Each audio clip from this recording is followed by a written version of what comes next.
sederhana. Itu tarekat yang keliru.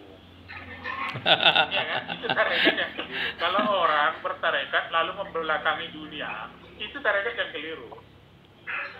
Kenapa itu keliru? Dalam hadis pun dulu adanya dicatat itu. Seorang istri protes ke Rasulullah, datang ke Rasulullah, protes, suamiku ya Rasulullah, saking apa aja buatnya beribadah, tak pulang-pulang lagi dari masjid katanya kan.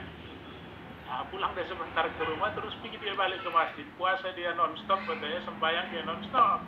Apa kata Nabi? Dipanggilnya orang itu kan, dipanggilnya orang kamu itu keliru memahami yang saya katakan katanya kan.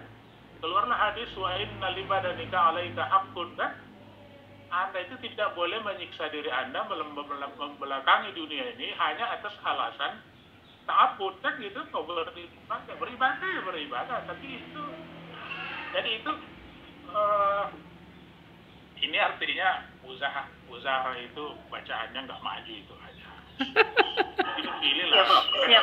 Kayaknya semester lalu saya bilang kalian shopping ide itu jangan ke tempat yang tak bermutu, ya kan?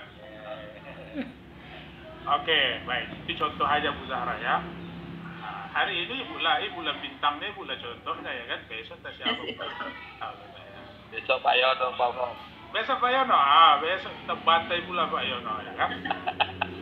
Ini kayaknya lebih sedang bulannya Pak Yono, lebih gemuk dia ya kan? Misal lagi ya, misal lagi.